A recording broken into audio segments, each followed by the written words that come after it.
But what I want to do is do you some serious damage. Are you hearing me, you pig? So get plenty of steroids and juice down you, mate, because I will fight you tomorrow, today, anytime.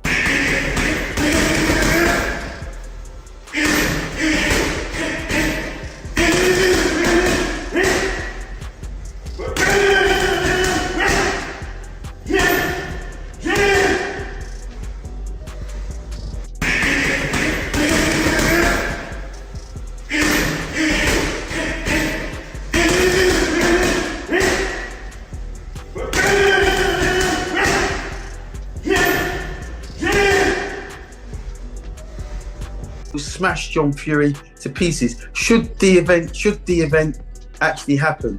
Again, you're looking at a former world champion in Carl Froch. You're looking at a former he's a Hall of Famer, Carl Froch. You don't get into the... John Fury appears genuinely stunned by the giant physique standing in front of him. The moment Carl Froch's transformed body becomes the focus, Fury's entire attitude seems to shift. What starts as confidence quickly turns into suspicion, anger, and a barrage of accusations. John Fury questions how Carl Froch could suddenly build such an imposing physique, suggesting that something suspicious must be behind the transformation. And when you do come there, mate, be prepared for some serious damage, because that's what I'm going to do to you. It's past it now, and I'm sick of you getting on, you weasel, making videos like a 14-year-old boy. You that's the image of a Shapton Mallet pig, what's had too much swill. I'm gonna break. Instead of simply accepting Froch's new appearance as part of his preparation, Fury immediately throws steroid accusations into the conversation. Those claims, however, come without proof, and that has only added more fuel to an already... Box you for free. Not box you, fight you for free. I've got fame, I've got money, I've got enough.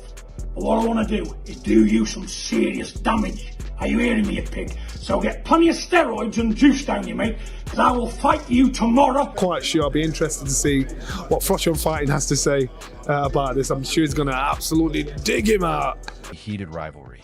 The more John Fury talks about Froch's size, the more it seems that the former champion's physical transformation has genuinely gotten under his skin. Fury responds with insults and threats, promising to smash teeth out. Fight you, but you've got to do a job on them. You've got to show me, like I said, that you can even stay on your feet for 3 minutes or 2-minute rounds, whatever it is. Because I don't think you can. And inflict serious damage. Yet there is a strange contradiction in his words. While talking tough, John Fury also admits that Carl Froch could potentially knock him cold with one clean punch. That admission may reveal more than all the threats combined. And then there's Froch, who's been paid to fight. He's used to getting money for knocking guys out. I'm sure if they put enough knocks in front of Carl Froch, in front of Carl Froch, then he might rise to it. But he ain't going to rise to it if there's no money on the table, if there's no end goal. If you want to punch up, you can go out in the street and have that any day. Beneath the bravado, there appears to be a clear recognition of Froch's power and physical advantage. Duke McKenzie offers a very different perspective on Carl Froch. According to McKenzie, Froch has always been a professional who takes boxing seriously. What about the good fights they've been involved in? You know, even him himself, he was involved in good fights. But what they do, they kick their credibility in the nutsack by coming out with all this crap. He is not someone who simply looks for chaos or unnecessary confrontation. That reputation makes the contrast with John Fury's behavior even more obvious. While Fury continues to provoke and threaten, Froch has generally presented himself as calm, calculated, to the core. So is John Fury. Listen, it's fun, it's banter, it's entertainment. Carl said to me afterwards, hey, it's all good fun, isn't it? If they fought, who would win?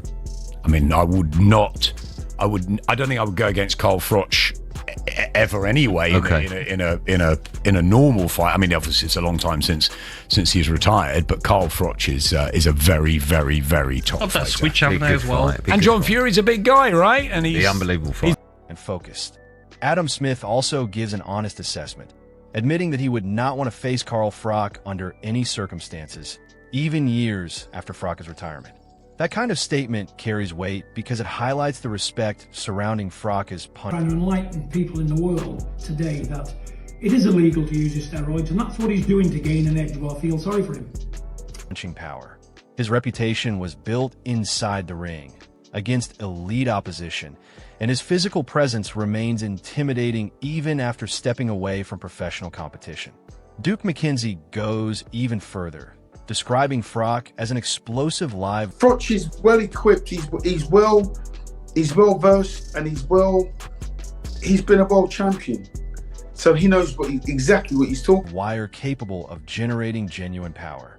The argument is that Froch's physique is not simply about appearances.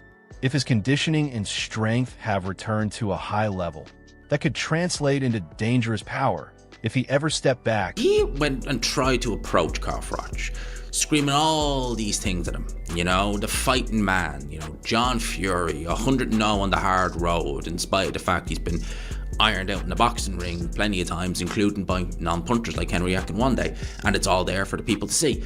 He was going in on Carl. Into a competitive environment. Meanwhile, Liam Goff questions John Fury's motivation.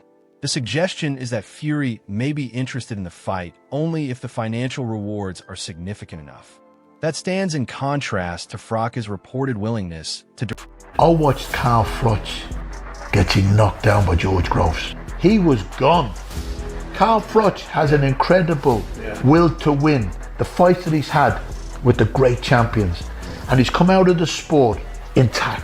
For John Fury to be calling out Carl Froch on his opinion, because Carl Froch is entitled to give his opinion in boxing. If you can't have freedom of speech, what was the point of these men and women dying in the world wars, giving their lives in vain? What do you think would actually happen if John Fury and Carl Froch, as he is, Carl Froch could stand there and say to John, I'll give you 2 free shots, John. Hit me with your right hand and hit me with your left hand. Direct payment toward charity. If that happens, it creates a fascinating difference between the two personalities. One side appears focused on money and attention, while the other claims to be approaching the situation from a more charitable and sporting perspective.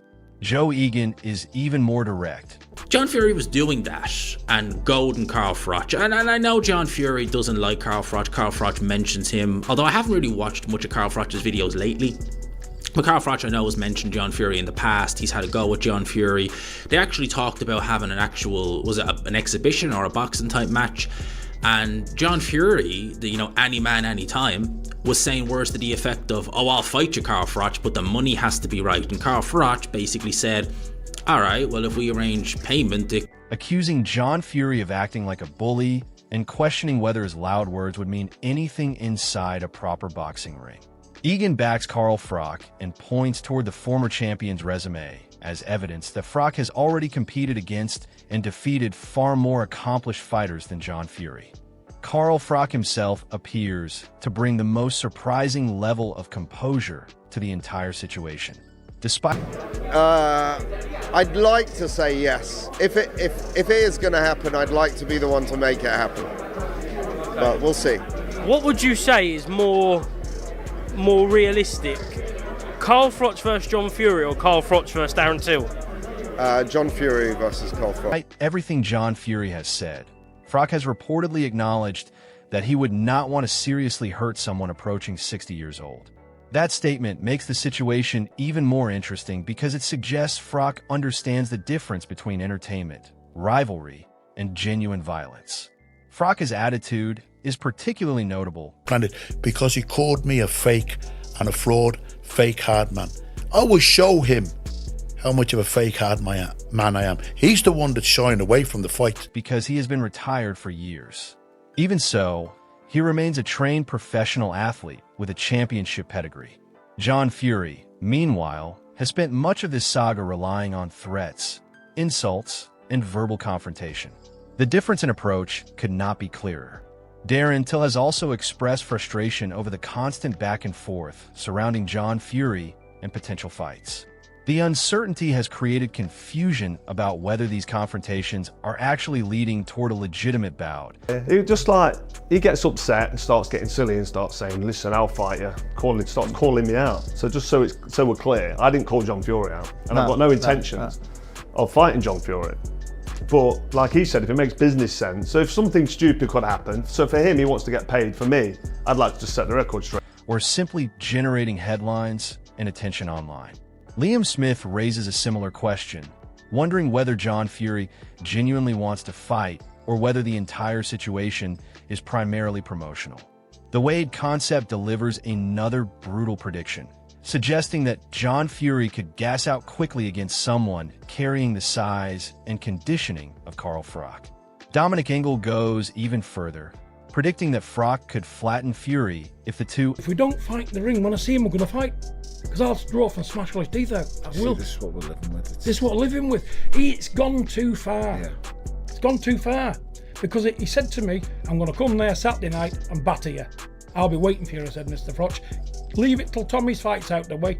And I was looking around. The minute Tommy's fight was announced, I was looking around for him. I thought, okay, let's have it on. Because I've been in that many fights in my life. I've been punched in the head 1,000 times in my life. You don't want to get nicked. It's not, it's not the right example we set. It's not the right example, but what, you can't look like a pussy, can you? I can't. That's not what I am. No. Listen, Carl will land a big cobra right on me to knock me cold out. But I'll tell you what, you won't have to look for me to do it. You know, if I get tucked down, hands up, and getting close, keep chopping away, I'm a big dude. Ever actually shared a ring. These opinions may be speculative, but they demonstrate just how one-sided many observers believe the physical matchup could become. Gareth A. Davies provides another interesting perspective, suggesting that much of John Fury's aggression is connected to defending his sons rather than pursuing his own fight. Look, Daniel does do anything to drum something up. I think he just wants the Froch fight. I think Froch just called him a little bit on YouTube. But, you know, I think Carl got uncomfortable there. Darren's a fucking lunatic. So, last thing he wants, Darren still jumping out the ring to you, fucking threatening to choke you and all that, you know what I mean? So, it's the last thing I'd want anyway. So, fucking, I think Carl just got off rather than have the aggro of, you know, dancing in front of him, screaming, shouting and spitting in his face. That interpretation raises the possibility that some of the hostility toward Carl Froch is driven more by personality and family loyalty than genuine competitive ambition. And that may be the biggest question surrounding this entire rivalry. Is John Fury truly prepared to step inside the ring with Carl Froch? Or is the confrontation simply what I've done, mate, it's like my last fight with Luke. It was all, you know, they do this, do that, and then when I go too far, it's like, oh, mate, we can't do that. Well, I'm gone. Well, what do you want from me? Do you want, are we having it or not? Another chapter in British boxing's endless cycle of trash talk and headlines. Carl Froch appears calm and measured. John Fury appears increasingly emotional and aggressive. Froch talks about handling the situation with class, while Fury continues to escalate the verbal warfare. If these two ever actually meet... I love this, dude. I love that John is just so confident in himself. He would gas inside of 2 rounds. 2 rounds, but if he even made it 2 rounds with Carl Froch, he would gas probably in the first round. He's 60 years old. I'm not saying he couldn't hobble about for 4 rounds or something, but he would be gassed inside of 2. Because the way that John runs... The physical difference, conditioning, experience, and professional pedigree could make for a fascinating spectacle. John Fury insists he can cause damage, but his own comments repeatedly acknowledge the danger standing across from him.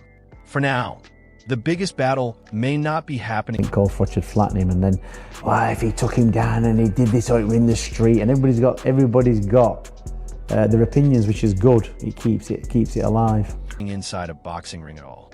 It is happening through interviews, accusations, threats, and social media. Carl Froch's giant physique has clearly captured attention, and John Fury's reaction has only made the story bigger. So the question remains, are you backing Carl Froch's power, experience, and...